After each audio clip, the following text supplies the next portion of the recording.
بسم الله الرحمن الرحیم. نن موږ تاسو دا وایو چې په اډوب الیسټریټر کې څنګه کولای شو پښتو لیکنه ولیکو. ډېر وخت په ګرافیکس پروګرامونو کې د پښتو لیکنې مشکل وي. ځینې وخت چې کله موږ پښتو لیکو نو نه سره یو ځای کېږي او جلا جلا کېږي.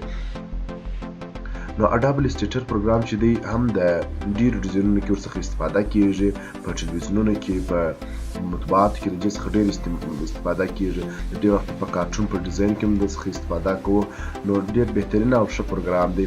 په دې کې د پښتو لیکنې لپاره راځو پر دا سافټویر باندې کلیک کوو، دا سافټویر خلاصوو. په دې ځای کې که تاسو راسئ دلته موږ تاسې ټیکسټ لرو. په دې ځای کې که تاسو راسئ موږ دلته ټیکسټ لرو، په ټي باندې کلیک وکړئ. اوس کله چې تاسو ژبه واړوئ پښتو ته، پښتو ژبې ته، اوس زه چې کله دلته خط لیکم موږ ته دا خط ډېر کوچنی معلومیږي. زه به سایز غټ کړم. اوس کله چې زه خط لیکم، فرض مثال له خبرې په پښتو هر شی چې تاسو لیکئ، نو زه لیکم افغانستان. افغانستان چې کله زه داسې لیکم ګوره ګرد خراب سي، ګډ ورډ سي. نو دا چې تاسو هر جمله لیکئ په اډوب الیسټریټر کې، کله چې د اول وار انسټال کړئ. په تېرې ویډیو کې موږ تاسې د اډوب الیسټریټر انسټالیشن وویلی. نو چې کله د لومړي ځل لپاره تاسو انسټال کړئ نو په هغه کې د پښتو خط خرابېږي او نه لیکل کېږي. نو د دې مشکل د حل لپاره موږ تاسې د ایډیټ منیو ته راځو. اوس زه یو جمله لیکم، فرض مثال له خبرې زه دلته یو جمله لیکم افغانستان. افغانستان دا افغانستان که موږ وګورو ډېر تورې هر یو جلا جلا سو. د دې مشکل حل لپاره موږ تاسې راځو ایډیټ منیو ته. په ایډیټ منیو کې موږ تاسې ریفرنس ټاب لرو. که تاسو دا په ریفرنس ټاب کې موږ تاسې جنرال ته راځو. په جنرال باندې کلیک کوو. په دې ځای کې موږ تاسې د ټایپ په نامه سره یو بټن لرو. کله د موږ تاسې د ټایپ په نامه سره کله چې په ټایپ باندې تاسو کلیک وکړئ، د باندې کلیک وکړئ، په دې ځای کې موږ تاسې دا ټیک مارک لرو. دلته موږ ته په دې ځای کې وایي ګوره وایي شو انټالیک آپشن لرو. پر ده باندې کلیک کوو. کله چې موږ پر ده باندې کلیک وکړو نو را اوکې کړئ. دا راسئ په دې ځای کې موږ تاسې وینډو ته راځو.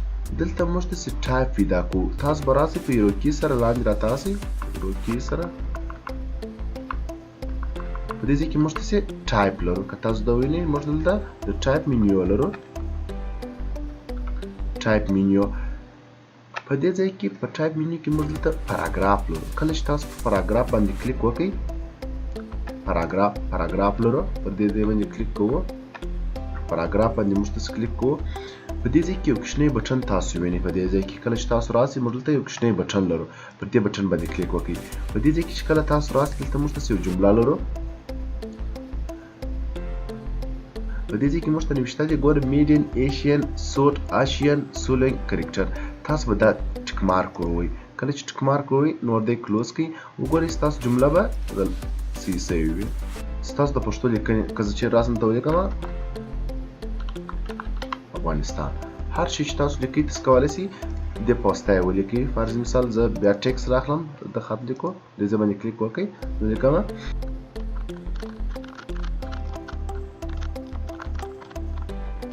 ټیکسټ انتخابوو. دا موږ تاسې چې په اډوب الیسټریټر کې د پښتو لیکنې مشکل حل کو.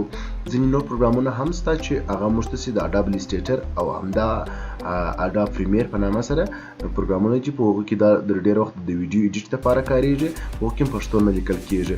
نو ځینې وخت چې خلک په ټلویزیونونو کې کار کوي، هغه کسان چې په ټلویزیونونو کې کار کوي هغه له همدې سافټویر څخه استفاده کوي. د ډېره وخته چې څوک په ټلویزیونونو یا کار نه ځای اخلي د پروګرامونو څخه، دوی له همدې سافټویر څخه استفاده کوي. تاسو که دا سافټویر وګورئ د پښتو اسکیپ په نامه سره دی. په دې کې پښتو لیکي بیا یې هلته ورته پیسټوي. خو موږ تاسو به بغیر له دې سافټویر څخه کولی شو چې په اډوب الیسټریټر او اډوب پریمیر په اډوب افتر افیکټ او اډوب پریمیر کې پښتو لیکنه وکړو. انشاءالله تعالی هغه به راتلونکي ویډیوګانو کې راسره تعقیب کړئ. مننه له توجه څخه مو زموږ چینل در سره سبسکرایب کړئ.